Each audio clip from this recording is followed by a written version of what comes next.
Not in the call, so I don't even know. Oh, there it is. It says we're live. Hey, hello, everybody. Welcome back to the RationalInvestor.com's Daily Brief. Woohoo, party. That should be a fun start. Oh, there it is. It says we're live. Hey, hello, everybody. All right. It is, where are we here? It is Tuesday, July 16th. In 2 weeks, everybody will be here having a party in Vancouver. Dun, dun, dun. I hope you're all doing well today. Actually, I was quite pleased to see, and I suppose kind of a funny testament to crypto. But a bunch of people were banging out doubles over on Yobit on one of our coins that the people at Trek said, sorry, you got to go. So congratulations to all those people that banged out winners there on GCR over on Yobits. Had a really nice run here overnight on a grand total of 6.8 BTC. So we're not talking a heck of a lot of volume, but probably a very typical sort of pump and dump kind of Yobit play. It was kind of amusing. I looked at it. I entered in the orders. I moved the coins over to Yobit, and I enter in the orders at respective levels, and it still has to double and then double again from current levels for me to get my next sell half on a double order working. We did quite well on that one, so not really in any hurry. And long and short of it here, it's just nice to see that site peeps that did buy off of the bottom of the end of the range there and reloaded are actually getting paid. So way to go, everybody. Let's see. I think I have that chart up here. Let's see if I can just show you what it looks like here from my end. That's on one of these screens. One of these screens is not like the other. Yeah, there it is. So you can see it's enjoying a nice little rally. And in days gone by, pre sort of Americans pooping on the crypto space, we used to enjoy this quite a bit on the site. But, those days are a little bit numbered these days. Ironically enough, technically speaking, pretty good looking at divergence that developed through here. Nice breakout in momentum. Willie's not quite stupid yet, and the buying pressure still seems to be relatively strong. So we'll let this thing run. And as I sort of posted in the lounge, I think I was selling halves on doubles way back in here, the end of 2017. Had the order working at like 6,500. I think that's what my next level is because I sold at like 32 and change, which was on that rally there. And you can see just last year, just missed my next double level. But anyway, that's the way it goes. And we used to have a lot of fun during the crazy altcoin market where we just basically draw these trend lines. And the irony of it all is I don't really see any reason if this thing, it being non-American now and an international story and subject to Yobit pumps and all that kind of stuff, I wouldn't be surprised to see some action. So I've got my order just working up here. If I happen to get another double off, way to go. So it's good to see that, if it's non-American related, actually there is still some action to be had in the altcoin space. And I have noticed a few people on some Binance coins have been rocking and rolling. Ironically enough, what this has become is just but anyway, just wanted to bring that to your attention. If you did happen to buy off the bottom end of the range, anywhere in here, you might want to pull up your account. If you did move your coins over to Yobit, you might have a nice little treat greeting you there this morning. So, all right, we've got our regular crew on board here this morning. The mayor, of course, is driving the bus. How you doing this morning, Mr. Mayor? Hey, sir, I'm pretty good. How are you doing? Great. Thank you very much for asking. Hope things are going well in your neck of the woods. Sure. For whatever it's worth, we'll finish off the introductions. We also have the Bear in the house. Hello, Mr. Bear. How you doing this morning? I'm doing pretty well. Thanks for asking. Awesome. So whenever we have the Bear on, he has a nice little sort of itinerary that he likes us to follow. So let me finish my rants, and then we'll pass the ball off to Thomas, and we'll hear what's on his mind this morning. One other thing I wanted to mention, it's kind of an interesting listen. Yesterday we were talking a little bit about China and inside China and stuff, and I asked China Tim to give us a bit of sort of his perspective of how he sees the market, and he passed along this really interesting interview. And this was done in Croatia, which is an interesting sort of commentary unto itself. Eric Lee and Mato Navarro on U.S.-China trade war, globalization, EU-China relations, etc. Unfortunately, he doesn't really have the best prognostication outlook for Europe.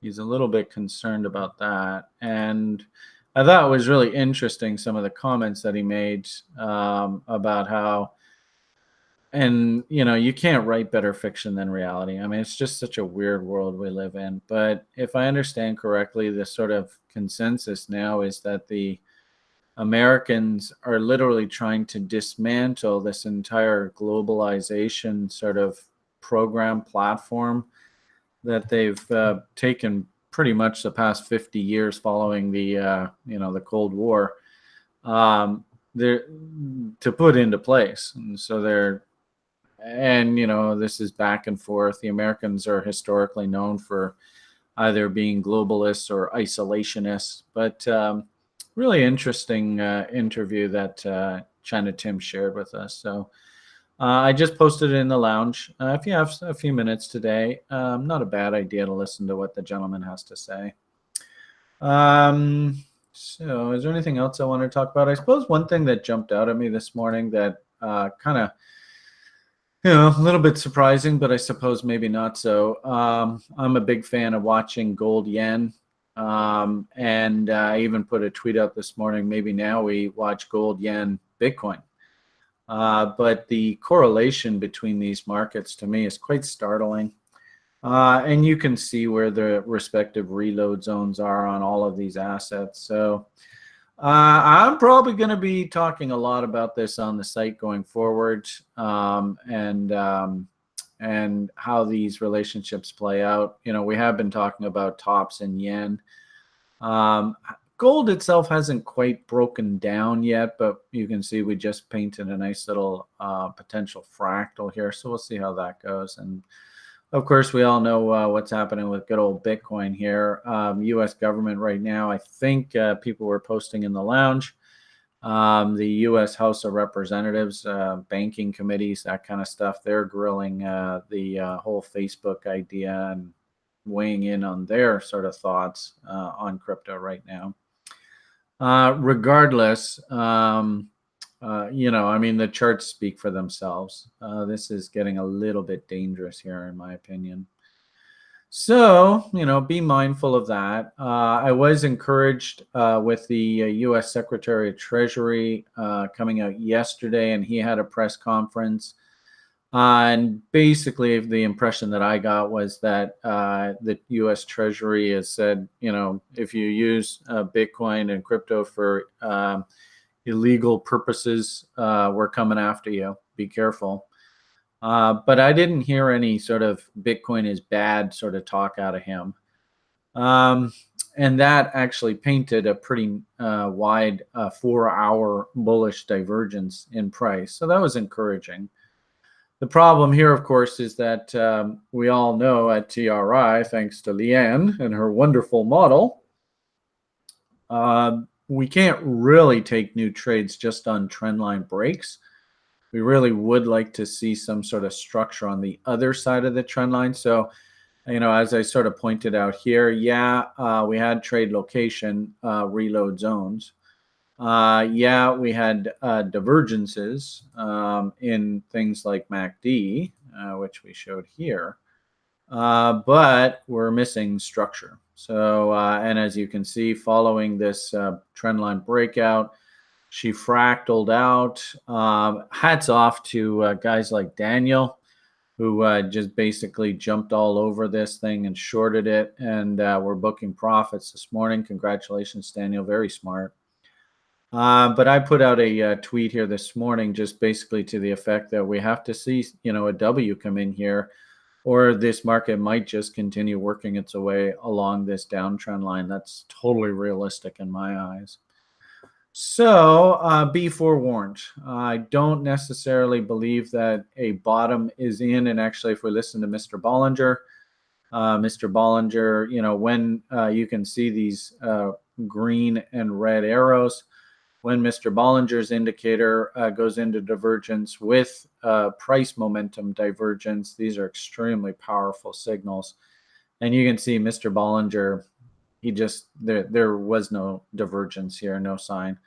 So I think at present, and you can, the proof of the pudding is in the eating. You can see right now that rally that we enjoyed out of Treasury Secretary's press conference is sort of fizzling out here.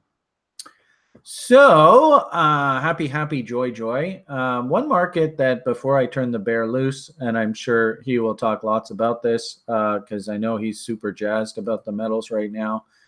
One market that really caught my attention this morning was silver. I don't know why, but silver is bucking the overall trend. And that's not what I wanted. It's weird how TradingView is doing this now. But we saw that picture of gold. I think it looks a little dangerous, but exact opposite sort of equation. There's good old silver. Came right down into reload zones, tried to double bottom here, typical silver FU move, then came down into a reload zone of a reload zone. Don't think it actually looks like it filled in the gap, and now it's actually enjoying a pretty nice little rally here, up 1.5%. So to that effect, and I was posting in the lounge, one stock. I looked at a lot of these silver stocks. I'm not really overly impressed with trade location. These guys, they announced a new chairman of their board, so a lot of board of directors shakeup going on right now. But Great Panther, I'm not going to sugarcoat this, 250 million shares out. This is a big, heavy company. Even though the stock's only $1 a share, it's still a very, very large company. But nonetheless, reload zone within reload zone, and then if we actually drill down to a daily, this is a reload zone within a reload zone within a reload zone. I mean, triple RLZs, holy for holies. So I've gone and worked a stink bit at this cheeky little gap down here. If we get any sort of like FU move to come down and fill in this, I'll pick up some of these shares. So just an FYI for the audience. All right, I think that's about everything that I see here this morning. So let's turn the bear loose. You've got basically 45 minutes to school up our butts. Maybe you could put away the quote machine just for the time being and walk us through what you're seeing in the market, sir. All right. Now I'm just pricing out your GPL idea and seeing if there's any options that made sense on it, but obviously a little too early. I like your levels on GPL. It's an interesting name. Especially in the silver industry and mining. I mean, I'm not very familiar with the silver mining sector, so I can't speak to, cost of production and, all that other stuff. But I imagine that, just from a purely technical play, this looks really interesting. So thanks for bringing that to my attention. Anyway, we should probably look at the gold silver ratio too. So while you're talking away, I'll see if I can pull up that information. Yeah, I think it's still like 80 or 90 or something stupid high right now, where everyone expects that to correct. It's a little too far, right? Yeah, I mean, I don't really want to bombard everybody with what I've been talking about here with gold and silver, which is basically that. I mean, I think they're going to be the assets to own moving forward after we get past, maybe the next 6 months or so of this chop. If you've, listened to me, you're going to get sick and tired of me hearing it. Essentially, is that I really think that these markets are going to eventually outperform and be the assets to hold going into a scenario where central banks are all trying to rescue themselves with very easy monetary policy and easing in ways that we may not even understand that they're going to implement right now. So in that sort of aspect, I think that there's no doubt that these gold and silver and even platinum is another one that I really like, are going to start to outperform. There are people talking about sovereign debt crises and things like that, and the more fuel to the fire that you get for things like currency collapse, the more likely that assets like gold and silver will continue to run. And right now, I think on the short term, I don't think there's a rush to get into these things, right? These things aren't going to take off right away. I think the euphoria that was in this market over the last month or so was purely a technical euphoria, which was majorly centered around this technical breakout that happened on the monthly chart. So I don't know if I highlighted this already. I'm sure I probably did, but you can see here that we were range bound since 2013 from this 1438 level all the way down to 1046. And finally, we broke out of these levels on a monthly basis in June. And now we're just continuing that direction. So I think that's where the buying came in and the euphoria. I think that over the next few months, things are probably going to settle down a little bit. The question is, where is the optimal buy? And frankly, I don't know. We could go down to 1,300. We could go down to 1,200. You just got to ask yourself where you want to be setting your bids at. I'll certainly be accumulating these, and also silver. I know silver was in the news. XAG. I trade it through the ETF when I'm trading through my brokerage account, but I also own the physical. Now, interestingly, here on silver, let me hide all this crap. Is there a way to? I could have sworn there was like a way to hide everything, but I'll just delete all this stuff. You can see that silver is kind of trying to set itself up, putting in a double bottom, but it's really early for that. This is a monthly chart, right? Once this breaks that $16 level, I think that'll be the first W we've seen in the silver market for a really long time, since 2013. So I'll be eyeing that, and I think everyone else from a technical basis is going to be looking for that as well. But on the lower time frames, can we get any ideas for jumping in here? The weekly's already put in what looks like a preliminary market structure bottom. Looks like this thing closes at the end of the week. So if this closes where it's at, you've got your first W there. And then here you can see where that wider monthly W could potentially come in. But this is starting to set up quite interestingly. I like the way that this is looking. So on the daily, I bet silver just looks a little bit washy. So same kind of idea, breaking out. I mean, is this the best place to be buying this thing as this is breaking higher? It's a hard thing to tell, right? This is all going to have to fit into your broader narrative of, Fed cutting rates and how this is already priced into these markets, right? I think everybody and their mother is expecting the Fed to cut 1/4 of a point. And I think that's fully baked into all of these markets going forward. So I think this might be sort of a situation where, depending on the Fed language, is this like a one and done cut, or is there a language that comes out that there's more to come down the line? How dovish is the Fed going to be? And that'll also dictate how these markets perform going forward. So that's my gold and silver rundown. I don't know if you got that gold silver. Somebody's pooping on the market here right now. So it's interesting. Colin in the lounge is just posting that Hoag's day trading value, Joshua, as you just posted there in the hangout. Hoag just got off just a wicked value trade, and so did Colin. It looks like just beautiful. So accept back into value and just dump right into value low there. Nice trade there, Colin. Way to go, dude. Did that just happen? Bitcoin just took a huge dump, huh?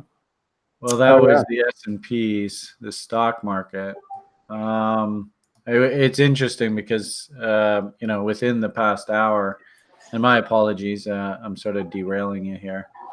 But in the past hour, I had this, and I noticed a lot of people on the site were talking about this potential top in the stocks coming in. And so this signal looks like it just fired on the S&Ps.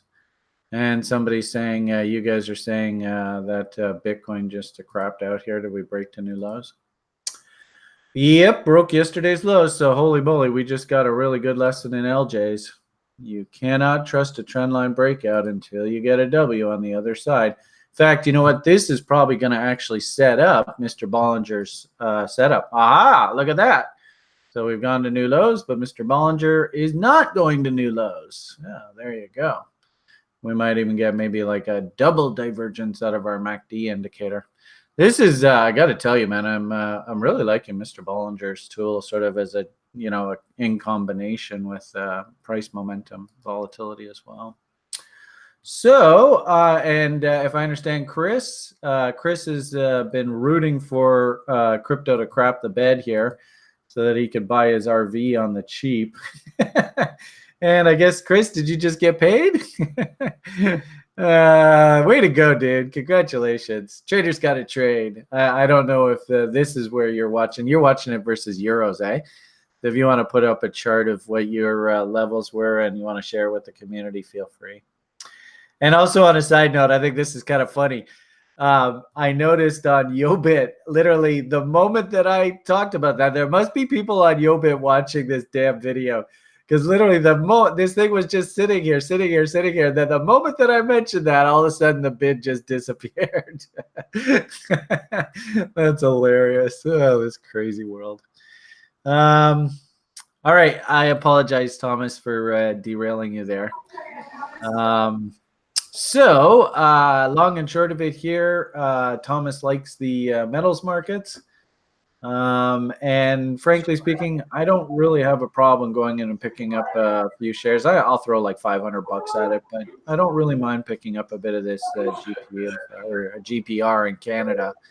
I think actually, ironically enough, the GPL in the States actually looks a little better, but something just hit the fan. I don't know what it is. I don't know whether it's econs or whether it's this House testimony about crypto, but something just hit the fan hard here. So we'll see what happens. Anyway, okay, so you're watching FedEx now. Actually, FedEx has got a little bit of a bottom working there now, eh? Yeah, so I've got about 3 days, right? Today's Tuesday, so my contract expires Friday.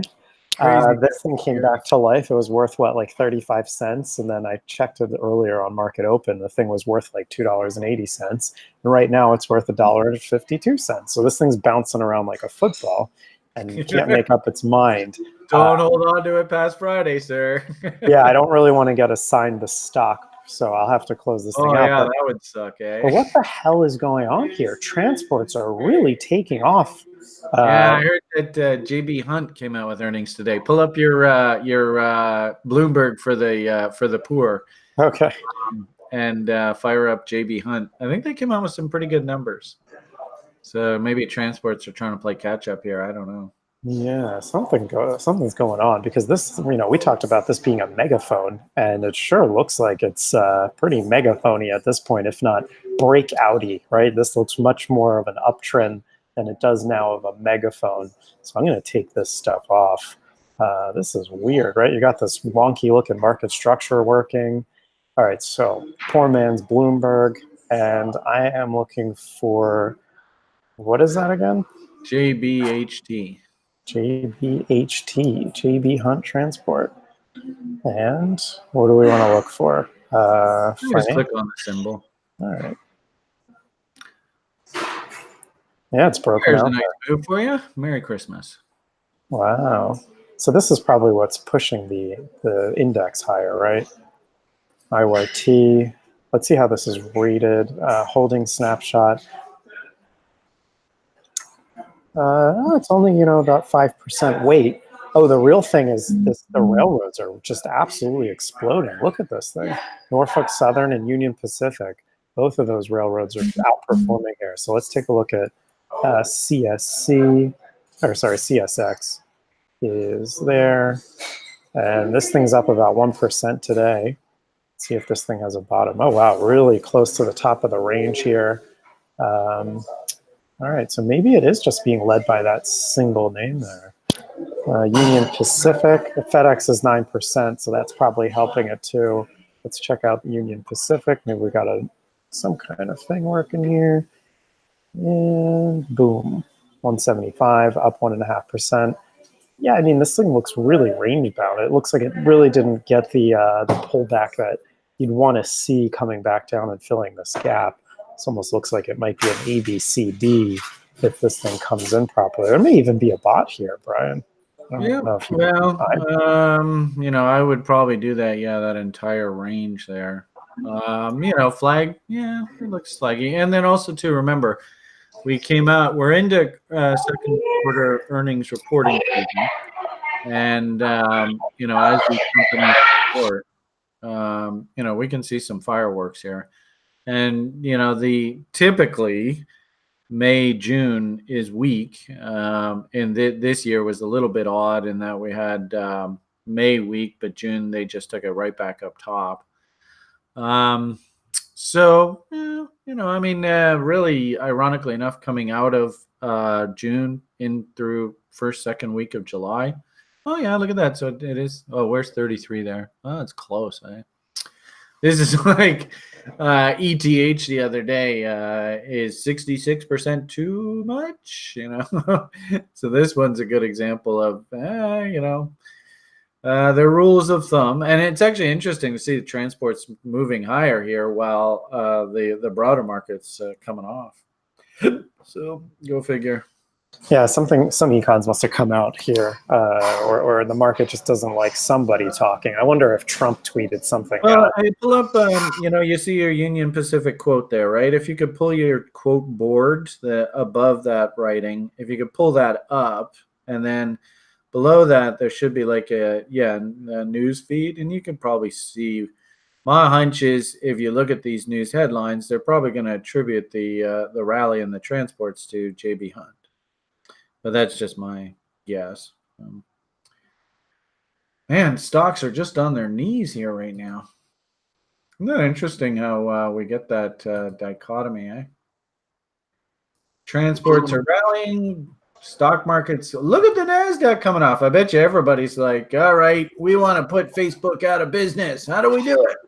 You know what this is probably about? It's definitely that Libra testimony. I mean, I don't know if you watched it, but I imagine somebody must have said something about the tech companies and maybe recommendations to break them up or prevent them from from starting new companies, right? These are all proposed ideas to sort of keep these companies under wraps. And remember, these tech companies those stocks have really been the driver behind most of the movement in the stock market over the last few years. And if the government comes out and is like, listen, guys, we don't like what you guys are up to now. We're going to put a lid on it. Everyone's going to look at their portfolio and go, okay, why should I hold these things anymore?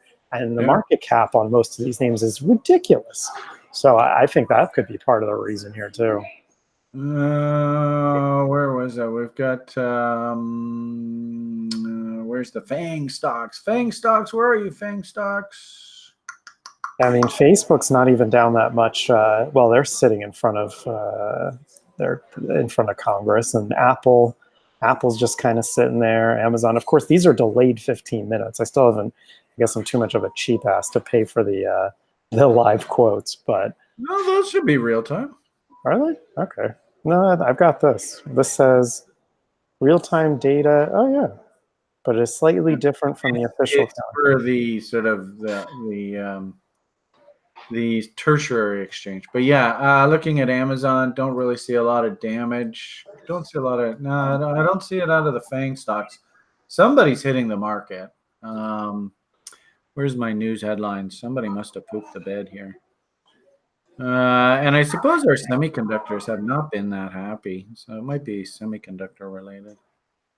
Anyway, never a dull moment in the market, that's for sure. Yeah, that's you know who I blame it all on? I blame it on this guy.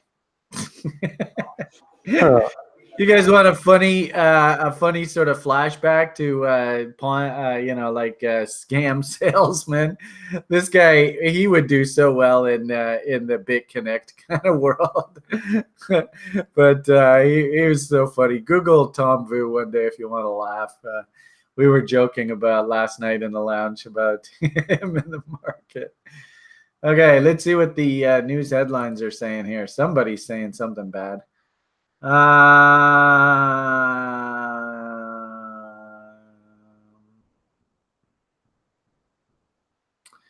found it. Trade remarks by Trump. Pardon me? Trade remarks by Trump. Oh boy, what's he saying now? Let's see. U.S. stock. On China. Yeah, reminding investors the trade spat remains unsolved. S&P index halted a 5-day rally with tech underperforming, antitrust showdown with Congress, 10-year yield surged, dollar climbed, and Trump trade remarks came after he promised to hold off on more duties in a truce he reached with President Xi last month. Leaders then agreed to restart talks for a deal, which collapsed in May. The threat of the trade war on growth is one of the reasons why Fed funds futures are still indicating a July rate cut. Trade's a big issue. All right, so this is all, trade related, of course. And it looks like there might be some semiconductor influence. So let's see if I can't take a look at AMD and NVIDIA and see what's going on there. NVIDIA, AMD, those seem like they're kind of flat, so not really an influence there. So this is more trade. It's interesting. We can't narrow down which sector is really responsible here, but it makes sense that the broader indices are taking a hit. What are the big names that are coming off here? Well, whatever. We're kind of bottom half of the hour. Should we wrap up or try to see if we can investigate one of the big losers here? Why don't we head on over to crypto? All right. Probably didn't give any names out that I was really playing around with. It's interesting. All right, we'll move on. So I've got a bunch of news to cover. I have to apologize for the background noise. I'm sitting here in a public Wi-Fi kind of situation, so there's lots of people hanging out. Anyway, to get things started here, I want to cover what Treasury Secretary Steve Mnuchin said yesterday, which Brian was talking about earlier, which is that he and really Trump, right? Trump started this whole thing last week with his tweets about cryptocurrency and Libra, and basically that he doesn't like either of them. And Mnuchin came out and said that he's got very serious concerns about cryptocurrencies, but he's saying, and specifically focusing on Libra and Facebook. Now I'm wondering which special interest groups have kind of gotten in the door here with this party behind the scenes to try to say, listen, guys, this agenda that Facebook is pushing is not part of the agenda that we want. And you guys in government need to start squashing this crap so we can keep going in the direction that we were already heading in, and just take this thing off the books because, for whatever reason, and I'm sure you can think of plenty, they don't like Libra. Now, the interesting thing is that Bitcoin kind of rallied off of that news, mainly because the market surmised that this wasn't an attack on Bitcoin itself, but more the confusion of Libra with cryptocurrencies, and also that, it's the same attack. So cryptocurrencies can be used for black market stuff, money laundering, yada, yada, yada. But the interesting thing is that this was all measured by sort of Trump's tweets and the fear greed index and how this market behaved. So on July 16th, let me see if I can get this data. So July 16th is today. Where's this paragraph? So on Tuesday, the number was 34, which was the index creator, right? The lower the number, the more fear. The higher the number, the more greed there is in the market in Bitcoin. So Tuesday, today, the number was 34. They're calling that mid-level fear. Can contrast that with yesterday, the number was 16, so extreme fear. So people have kind of, I guess the fear is abated just a bit here going forward as people realize that, how can the government actually shut this thing down other than just banning citizens from transacting on it, which means squashing a bunch of other businesses that are already established in the US. And I think the market surmise that that's just not going to happen. But nonetheless, I think what we can understand from all this is that, unfortunately, trading with Trump or watching his tweets coming out can very much impact every market, or even the Bitcoin market in this specific instance, much as how it's been impacting the broader market through the trade war. So unfortunately, I think we have to pay more attention to his tweets, especially as they relate to crypto and more specifically Bitcoin going forward. So I thought that was interesting to share here. Next piece is that, and I'm surprised that Litecoin has not been added to Binance Singapore yet, but obviously this is the 4th biggest cryptocurrency, and they're talking about how this could impact the market overall because Singapore is the 36th largest economy in the world by GDP, and evidently that's significant, not only for Singapore, but for Litecoin. And they talk about how this can be good for Litecoin. But I mean, I don't see it. Again, I'm going to talk about how I just don't understand why anyone would want to own Litecoin, and I'll leave it at that. So Litecoin's been added to another exchange. I don't think the price went up at all. In fact, it's sitting at like $87 off of its highs from roughly 150. Right now, it's making new lows at 82. This is the flush the toilet situation that's going on here. It's time to drain all the euphoria that hit this market over the last couple months and get everyone back to reality. And depending on, Brian, you always used to say, like, once the government starts coming out and saying things like, regulation on cryptocurrencies, or even Steve Mnuchin, right? I didn't highlight this in the article, but the headline of that article is that cryptocurrencies are a security threat, national security threat. Was not. God, you hate. And as soon as he said that, you could hear everybody go, "Oh, he didn't just say that, did he?" Oh, I mean, it's almost cliche now, because literally the president of the United States, technically the president of the United States is really not supposed to have that much power. He's supposed to be the ultimate lobbyist for the people in front of Congress, and Congress is supposed to have all this power. But this son of a bitch could get away with anything he wants. As soon as he slaps the label, it's a national security risk. Then all of a sudden, for some reason, he can do whatever he wants. So all these guys have to do is just slap on the national security risk, and they got a blank check. They can do anything they want. It drives me crazy. But, we can thank the Bush. The world that we live in. And the worst part about, and this is just from a foreigner's perspective, you Americans, you love your president, rah, rah, rah, cool. I'm not commenting on that. But the gentleman who's running the White House right now, he knows how to play the legal system. And I mean, he is very, very good at it. I think I heard at one point he had like over 1,000 pending lawsuits. He's on his books. So he knows how to play the game, and man, he plays this game really well. So, yeah, they slap on it's a national security risk, and then all of a sudden, all bets are off. Yeah. So, and I guess we were kind of joking about this, not joking, but, serious talk about this earlier. What I find fascinating is the amount of similarities I see with what's going on with crypto and Bitcoin right now, and how Nortel Networks, because keep in mind, Nortel Networks was like the darling in this country, Canada, through the .com boom. And at one point, it represented 35% of the entire Canadian stock market. And I remember, it topped out about $120, $130 a share. And it came down like a rock, down to like $40, $50 a share. And the echoes are just stunning how similar this is. People, I was a broker at that point. People would constantly be calling up, "Hey, do you think Nortel's a good buy now? Should I go and grab some now? It's so cheap right now." And yet it just kept working lower and lower and lower, and just drove you crazy. So please be careful, everybody. If anything, this is a trader's environment here with crypto. Trade this stuff, and long and short of it, I think that we've been getting the message out is that we were, and we still are, on things like Bitcoin, but Litecoin, you can see where the weekly W's came in down here at like $40. So even just to get back to reload zones, if we actually do think this is a bull and you want to be a buyer, well, that's right now like $48 up to $70. And here we are on Stamp. I don't know whether this chart is updated and correct, but it's sitting at $83. So, this is dangerous market for new people to trading. If you're looking for setups, for heaven's sakes, now is when we really, really got to focus in on things like W's. Bullish divergences, right? Trade location. And then, if you're going to be trading this stuff, manage your risk. And if you're proved wrong, get the hell out.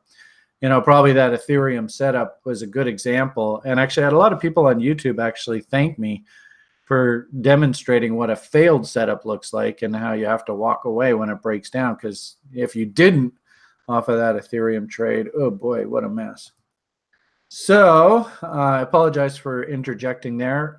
You're looking at the correlation between U.S. Treasury yield inverse And Bitcoin?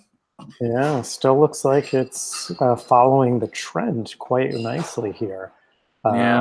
As that breaks down. And it looks like it broke down a few days before the Bitcoin market really broke down where it's at right now. So this thing looks like it's they're definitely correlated, and it's an interesting Maybe idea. I should. I've got the yen, the gold, the Bitcoin. Maybe we should change this to 4 screens, and we'll throw on. And I'm not quite sure I understand. Can you not just put like bond prices on there? Yeah, I'm sure you could put the Like bond what does the TLT look like? Does it look toppy like that? Oh yeah. So there's your on Thomas's screen is the yield in blue, and if I just put the TLT on there, it looks very similar to his yield. So what this means is, again, people. My personal impression is people are getting out of safe haven, flight to safety, fear proxies. Yeah. Oh, actually, yeah, that TLT and your blue line look very highly correlated. Yeah, maybe I should just leave this on. That makes almost more sense. I don't know. The guy that initially figured this out was using a Bloomberg terminal, and that's how he figured out this US 10-year inverted was highly correlated to Bitcoin. I don't know if that's something that automatically showed up there, or if it was somebody else's idea. Why he didn't just use the TLT, I'm interested to know. But nonetheless, pretty similar, right? In fact, I think that the curvature of these lines is much smoother to follow than this US 10-year. So I'm actually going to plop this off my chart. Good night. Keep in mind, TLT is a 20-year, and it's like a basket. So I think, like your 10-year, that's following one issue in particular. The TLT is an ETF of a whole bunch of bonds with an average duration of 20 years. So it's actually a little bit longer on the curve, which should be actually a little bit more sensitive. So I guess it kind of makes sense when the market was rallying up there, TLT was outperforming your 10-year study. And now on the way down, we're probably going to see the TLT outperform on the downside. Cool. This is neat. I love seeing stuff like this. So what are the last, this is important to cover. Wave CEO sells his stake in this spinoff called Vostok, if anybody remembers that. The guy, his name is Alexander Ivanov, the CEO and founder of Waves. Evidently, he sold off his stake, according to this press release, on July 16th, which is today. And he sold it to focus on the resources and development of the Web3 ecosystem within the Waves platform. So I don't know if that's a good thing or a bad thing, but I don't own either of these. I know Waves was a great name to own back in the day, but this has been sold off to GHP Financial Group. I don't know if that impacts anyone, but I thought it was important to note nonetheless. Next is more Tether FUD. Tether accidentally minted 5 billion of its own stable coins and then deleted them all. I'm glad that that's kind of like the US Treasury. And, like in crypto, people are going to shit all over them for this. But the US Treasury does this all the time. They'll print and you're in this business, right? Coins with faces upside down and bills that have no print on them, or they're missing their dates and stuff. I'm sure you actually like to collect those kind of oddities. Oh yeah, stuff like that's worth a hefty premium too. Yeah. So can you get that'd be funny if you could actually get a hold of some of those nefariously printed tethers. This tether doesn't actually exist, but I've got it. Great. Yeah, that'd be entertaining to own. All right, so that was pretty much a rundown on the news. There was one other article about some PayPal spinoff that's supposed to be a Ripple killer, but I thought the article was FUD and just advertising, so I didn't cover it. But it was basically, sending money in Europe is going to cost you a $5 flat fee. And I don't think I have the article anymore, but it wasn't important.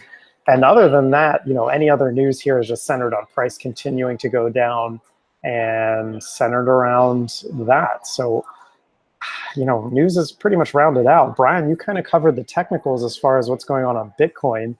You did a nice roundup on the daily.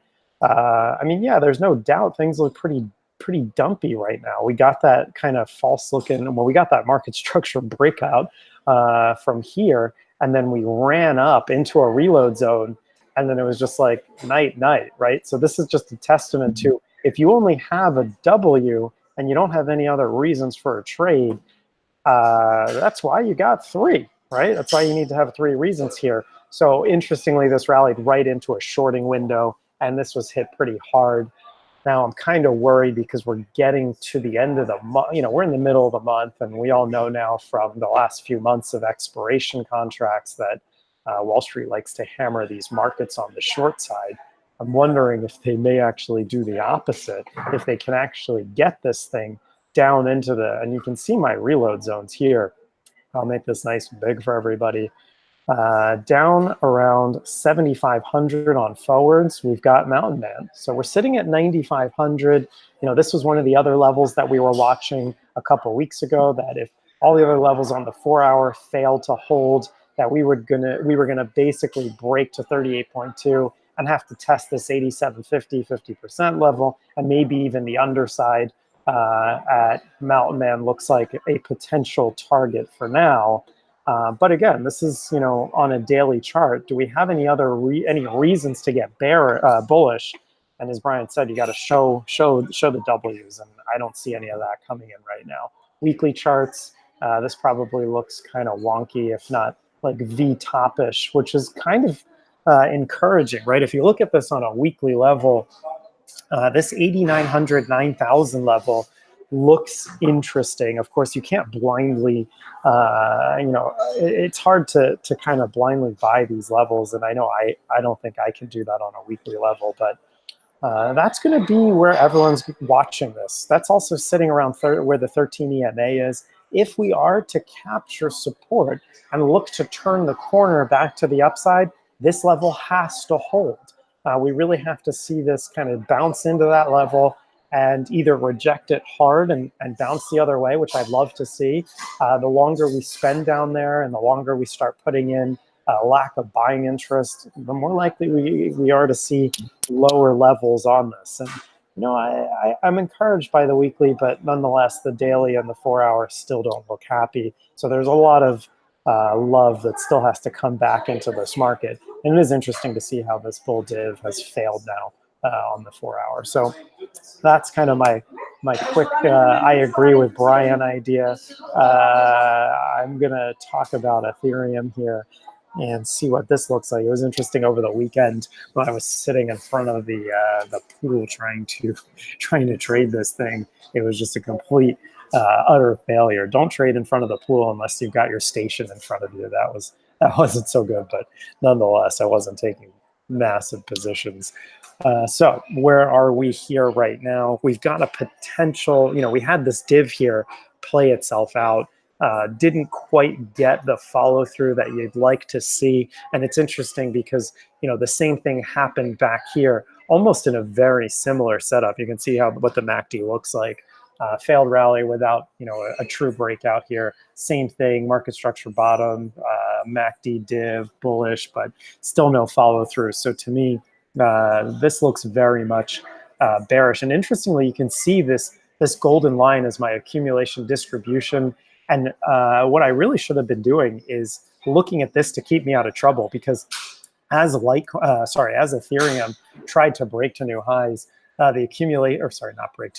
break out from its trading range, the accumulation distribution never quite got back up to retesting the old highs of where we were back here. I don't know if I can still use that as an indicator, but I'm going to keep looking at it until something pops out. I feel like there's something there. This is now starting to drop way lower on this chart here. So things not looking bullish at all on the Ethereum market, but nonetheless, we are building to something. My indicator has kind of rolled over a bit more. It's hard to be a buyer of these things. So where can we potentially see Ethereum bottom out? I know we're interestingly close to 78.6 if I drew my fibs right. I'm using this breakout level here. Maybe I should be using this whole range down to like 120 just to get a more accurate picture of this whole thing. So I'm going to move this down to there.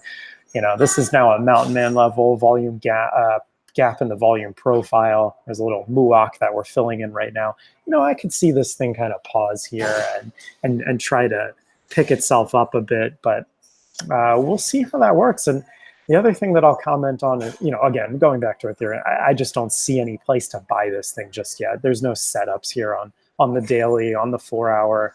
Yeah, maybe, you know, the 4 hour's got a potential div that looks like it failed onto this sell-off. So, I mean, I could see weakness on this market going forward until we start to see more technical signals that bring us more bullish setups, which right now there just aren't any, unless this current 4 hour candle pushes itself all the way back up here, which it could very well do at the end of the trading day here. There's still another 3 hours that'll get us into New York close.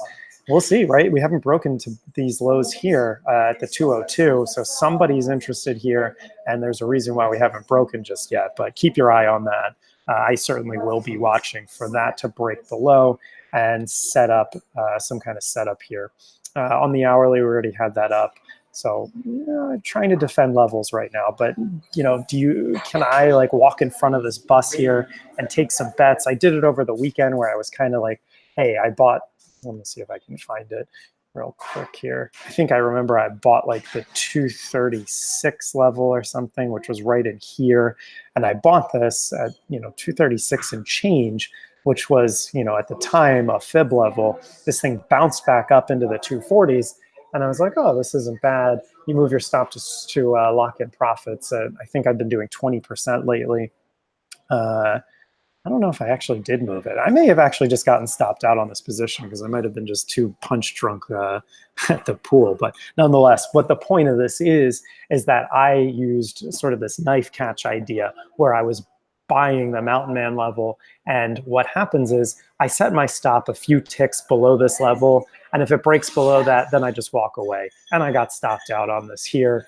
And turns out that was a good thing because a few hours later, this thing proceeded to make new lows. So could I use the same idea going forward where if I had set my buy sort of at the 200 level and I set my stop a few ticks below the low here of like 202, let's say I set my stop at like 201, that could be something I might play around with, but I don't like the idea that it looks like the bears have woken up again after this failed rally.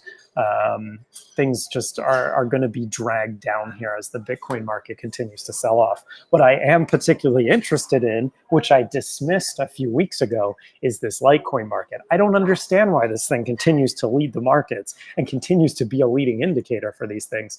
But I would almost wager that if this market can find a bottom here going forward, before the rest of the other markets, I'd be interested to see that the other markets also put in W. I just don't understand why this thing continues to be the leading indicator, but definitely something to watch. And interestingly, you know, Litecoin, if I use $64 as the low, which is pretty much right here. So I think that was like our ABCD object. So that was our AB, the low here that's set up. Whether that was an ABCD or a bot, I'm not sure here going, I'd have to zoom out. But nonetheless, I'm using this as my fib range. We're into 78.6 right now on the 4 hour, and we are getting into oversold conditions here on Willy on the 4 hour. So it's interesting. And the other thing that I want to highlight here on is that the daily or the weekly, I think it's the weekly on Litecoin, is that we're coming back into levels that you would expect to see support coming in. This thing's kind of broken below this 97 area. Again, here's that fib level. So interesting levels to watch, right? If I extend this sort of on the weekly, let me actually hide this and use these weekly levels to see where we're at. So visibility, I'll take this to the off the weekly and then change this fib here. And I'm hoping I'm kind of making sense here, but if you use that $20 low into the highs here at 154.8, we're at the 50% level. Mountain Man is sitting at $72. I would almost be interested in buying that level here. We never did get that bear div come into the market. On this chart, I think that a couple of the other markets might have actually put that in. Like if I look at this Coinbase chart, I think this actually did put in a bear div, and yeah, that shows it there. So conflicting signals. This was something I obviously drew.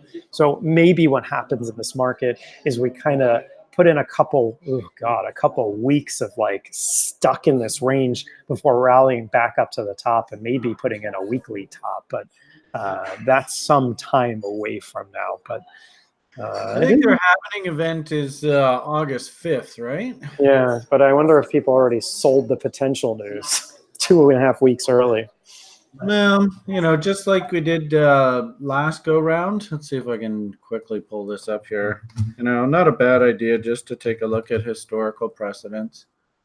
Where's the best place to look at Litecoin back in 2015? Maybe Stamp or Phoenix would be I good. look at the Stamp chart and it doesn't go that far back. It's weird. Maybe I'll go over to Phoenix.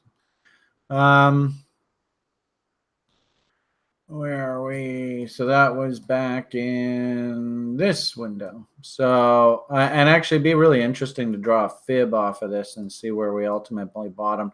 Notice, the initial dump, then counter trend rally, then another dump just to screw anybody who's like, oh yeah, I totally caught the bottom, right? And then they rally it. And there is, that's July 28th right there. And I think the halvening was August 5th, or something like that. So at absolute best, we're probably, the top in Litecoin, they're probably not going to even let the market come back into that area. Whatever sort of our dead cat bounce is going to be, that's probably going to be significant resistance going forward.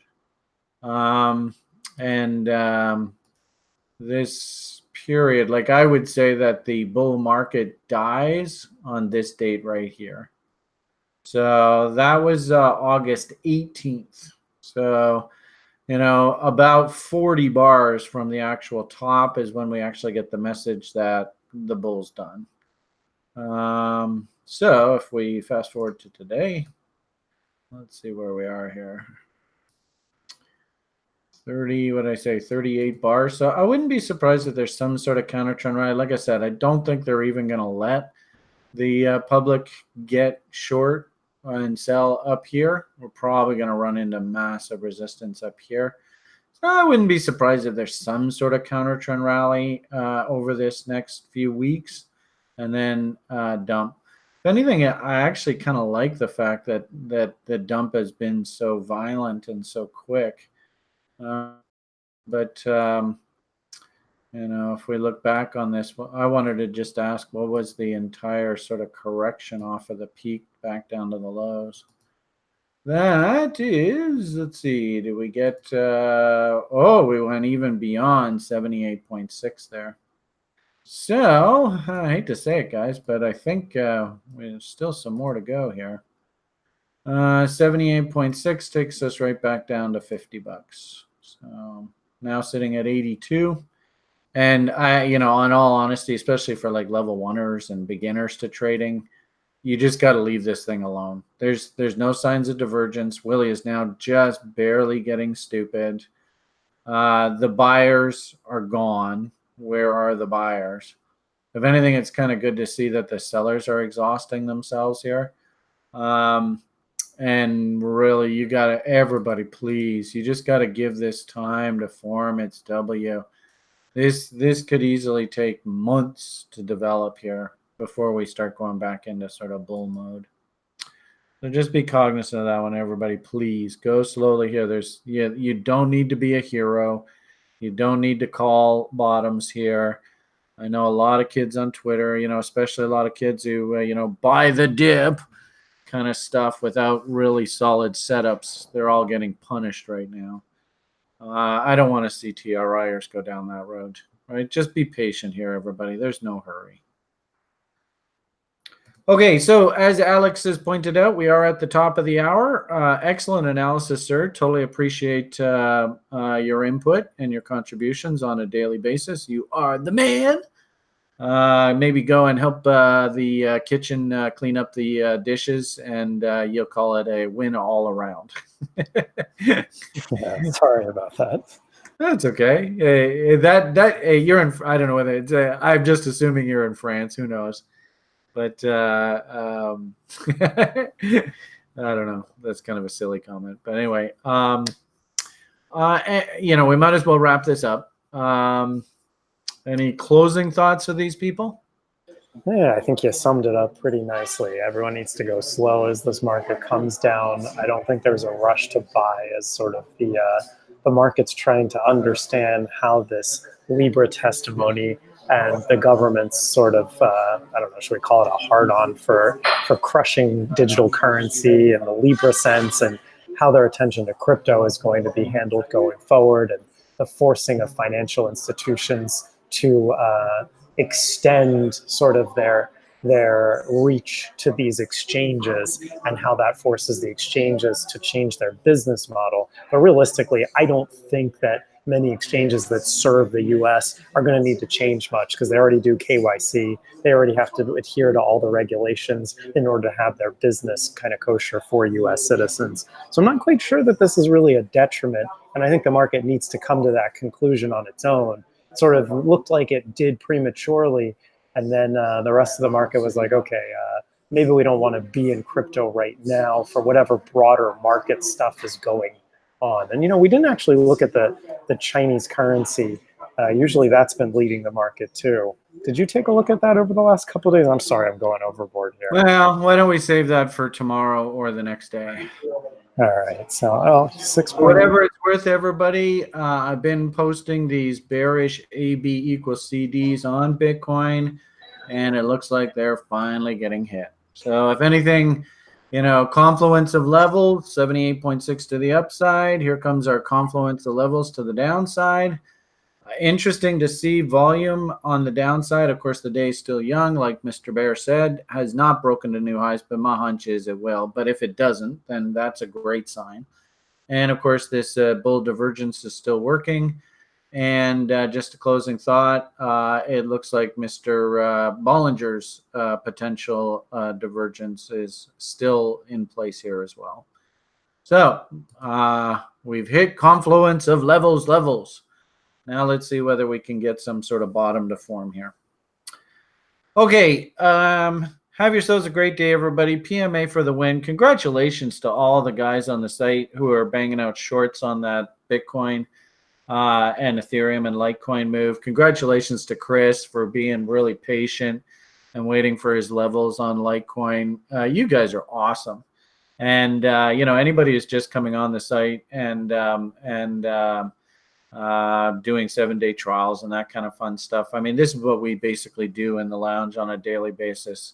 Absolutely love the feedback. Thank you, TRI, for teaching me how to do this. I'm kicking ass in the market. Oh, that just puts such a big smile on my face. That's the whole damn reason why I did this.